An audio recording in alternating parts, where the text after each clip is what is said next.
Hello students, my self doctor Dushyant Pradeep. मेरे इस channel पे जिसका नाम है डॉक्टर दुष्यंत फिजिक्स क्लासेस, आप सभी का वेलकम है। I think you will enjoy my lectures. I have started the series of classes for science, mathematics and physics on my channel. I think you will enjoy it. If you are having any problem, you can comment me. आप comment कर सकते हैं और नीचे दी गई email पे, जो video में ईमेल होगी, आप उस ईमेल पे मुझे मैसेज कर सकते हैं।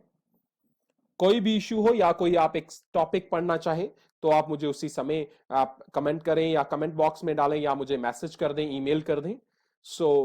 मुझे उम्मीद है कि आपको ये लेक्चर्स पसंद आएंगे। ज्यादा से ज्यादा शेयर कीजिए इनको। ये सब्सक्राइब बटन जो है वो वीडियो के बिल्कुल नीचे है और उसके साथ ही एक बेल आइकन है, घंटी का बटन बना हुआ है। प्लीज क्लिक ऑन दैट, ताकि जैसे भी कोई भी नया लेक्चर आए वो लेक्चर आपको उसी समय नोटिफाई हो जाएगा। सब्सक्राइब कीजिए, शेयर कीजिए, ताकि ज्यादा से ज्यादा स्टूडेंट्स को इसका बेनिफिट हो जाए। Thank you very much. Have a wonderful time ahead. Enjoy the lecture जो अभी आपके सामने आने वाला है आपकी क्लास का। Thank you.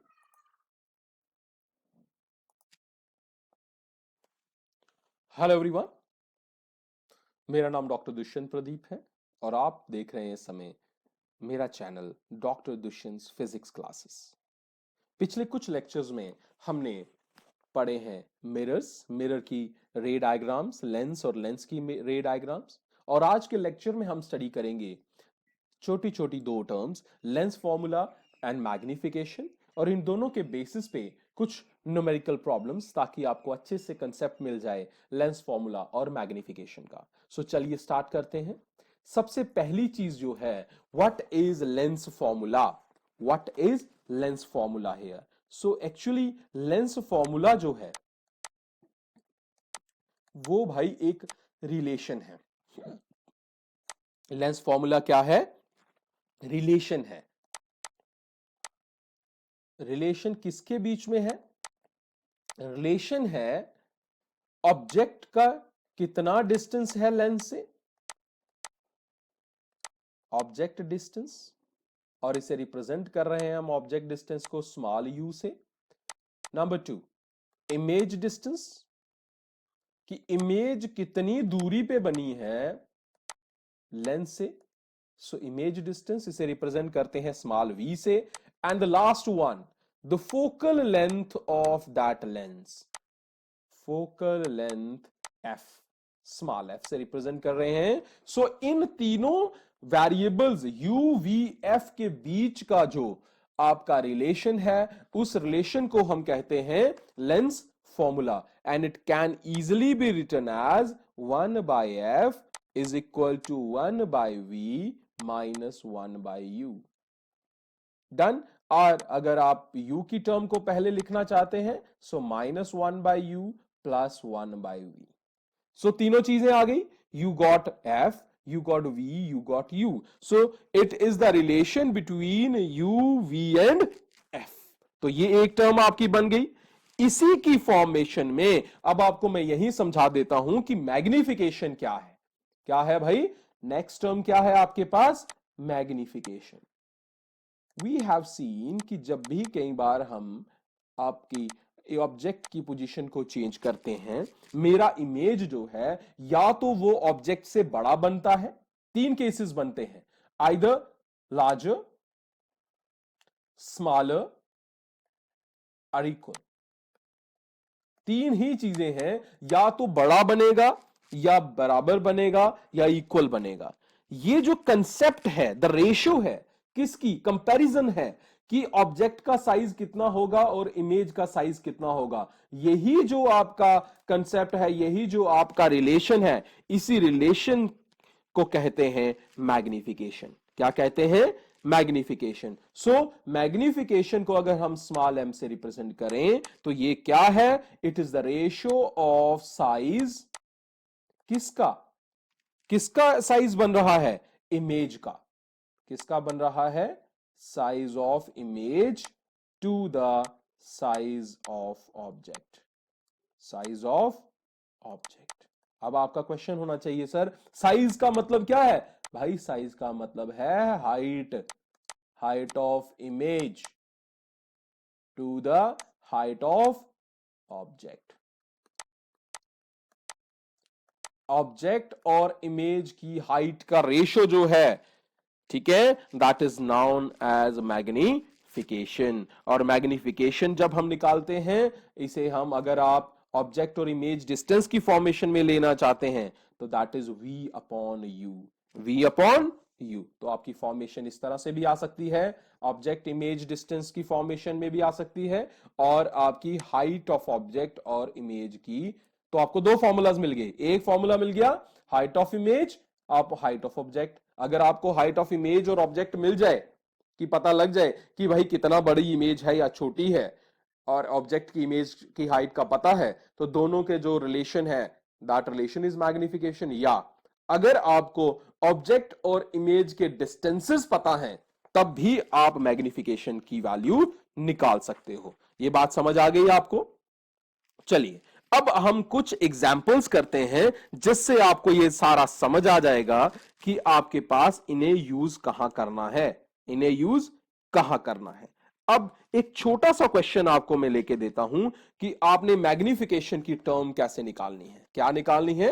मैग्निफिकेशन की टर्म। चलिए अब मैग्निफिकेशन का ही एक एग्जाम्पल मैं आपको सबसे पहले दे देता हूं कि आपके पास एक क्वेश्चन है, आपके पास एक क्वेश्चन है। क्वेश्चन ये है कि कन्वेक्स लेंस है, you have been provided with what? Convex lens. Convex lens है, और कन्वेक्स लेंस ऐसी है कि उसका फोकस जो है वो कितनी दूरी पे है? 20 सेंटीमीटर। फोकल लेंथ कितना है कि आपके पास ये कन्वेक्स लेंस है, कन्वेक्स लेंस का ये ऑप्टिकल एक्सिस है, ये सेंटर है ऑप्टिकल सेंटर। इस ऑप्टिकल सेंटर से फोकस की दूरी को ही फोकल लेंथ कहते हैं। क्या कहते हैं? फोकल लेंथ कहते हैं।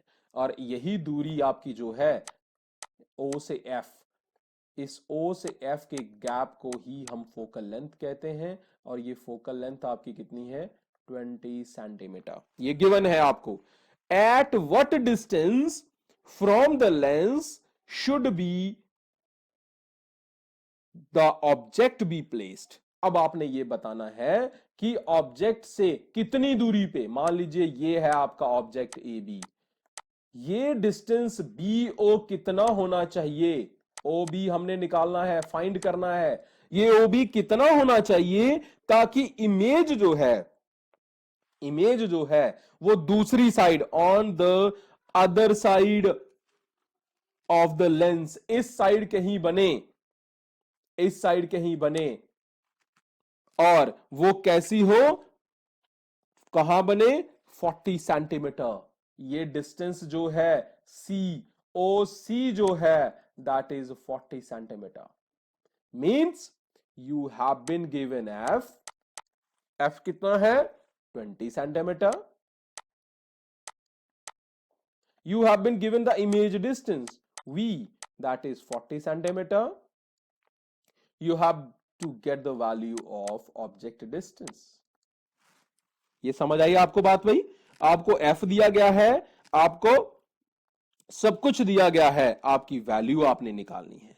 तो चलिए सबसे पहले हमें, आपने क्या निकालना है? Also state the nature of image. Nature आपने बतानी है कि वो रियल है या इन्वर्टेड है। चलिए काम आसान हो गया, एक ही क्वेश्चन में दोनों चीजें हम यूज करके निकाल रहे हैं। तो सबसे पहला काम हम ये करते हैं कि हम यूज करते हैं आपका लेंस फॉर्मूला। तो यहां तक वेरिएबल्स आ रहे हैं, तो लेंस फॉर्मूला जो आपका है वो क्या कहता है भाई? 1/f जो है वो किसके बराबर है? 1/v minus 1/u। डन। अब आपके पास ये टर्म बन गई है। अब यहां पे आपके पास सारी वैल्यूज आपने सब्स्टिट्यूट कर देनी है। मुझे जिस वेरिएबल की वैल्यू की जरूरत है वो कौन है? u। तो जिसकी जरूरत है उसे एक साइड रहने दीजिए, मैं इसे उधर ले जाता हूं और ये बन जाएगा 1/v। मैं इस टर्म को इधर ले गया, इधर आके क्या हो गया? प्लस, प्लस हो गया। ये प्लस थी, इसे मैं इधर ले आया, ये क्या हो गई? माइनस। तो 1/u is equal to 1/v minus 1/f। चलिए ये टर्म्स आ गई। अब f और v की वैल्यूज डालिए। तो आपकी वैल्यूज क्या डाली आपने? v की वैल्यू कितनी है भाई? 40 है, ठीक है। और u की वैल्यू कितनी है भाई? 20। f की वैल्यू 20 है, v की वैल्यू 40 है, u की वैल्यू हमने निकालनी है। चलिए सॉल्व करो इसे। ये तो आप सॉल्व कर सकते हो ना कि आपके पास वैल्यू किसकी आ गई। चलिए अब हमें निकालनी है 1/u इज इक्वल टू, इन दोनों को तो आप सॉल्व कर ही सकते हो, ठीक है। What you have got here, LCM will be 40, common term है 1 माइनस 2, 1 माइनस 2। सो आपके पास ये किसके बराबर इक्वल आ गया? 1 माइनस 2 मीन्स -1 अपॉन 40। मुझे चाहिए u, तो दोनों को रेसिप्रोकेट कीजिए। u is equal to -40 centimetre. So u की वैल्यू क्या मिल गई? -40 सेंटीमीटर। चलिए एक काम तो मेरा हो गया कि मुझे फोकल लेंथ दी थी, मुझे वही दिया था, मुझे u मिल गया। मुझे फोकल लेंथ दी थी 20 सेंटीमीटर, मुझे v दिया गया था 40 सेंटीमीटर, और मुझे u मिल गया। क्या मिल गया? u भी मिल गया, बट मिल गया मुझे -40 सेंटीमीटर। डन। अब मुझे क्या निकालनी है? मैग्निफिकेशन। क्या निकालनी है? मैग्निफिकेशन। मैग्निफिकेशन किसके बराबर होती है? v अपॉन u के बराबर। v अपॉन u आ गया, got the value v upon u। So -40, minus है कहीं भी लिख लीजिए, -40 आपका आ जाएगा डिनोमिनेटर में। So 40 upon -40 that will be equal to, v की वैल्यू 40 है, u की वैल्यू -40 है, 1। So m is equal to -1। अब ये माइनस साइन क्या है ये मैं समझाता हूं भाई। माइनस नेगेटिव साइन बताता है कि मेरी ऑब्जेक्ट जो है वो इन्वर्टेड है। वो क्या है? ऑब्जेक्ट की जो इमेज बनी है वो क्या है? इन्वर्टेड है। Object image is inverted. Number 2, 1 का मतलब है साइज इक्वल है, सेम साइज है। तो आपको समझ आ गया कि हमने कैसे यूज किया इसको। तो आपका फॉर्मूला भी आपको समझ आ गया, आपको मैग्निफिकेशन भी समझ आ गया। तो आज का लेक्चर यहीं तक फिनिश करते हैं। सो कीप वॉचिंग मी। अगर आपको कोई डाउट है तो मुझे मैसेज या कमेंट कर दीजिएगा वीडियो के नीचे ही, तो उसे मैं फिर से हम डिस्कस कर सकते हैं। कि जैसे ही मैं नेक्स्ट लेक्चर्स में मैं लाइव आया तो हम फेस टू फेस इसे एक्सप्लेन कर सकते हैं। So thank you for watching the channel. Have a wonderful time ahead. Enjoy the physics. Be on Dr. Dushan's physics classes. Goodbye. Have a wonderful time.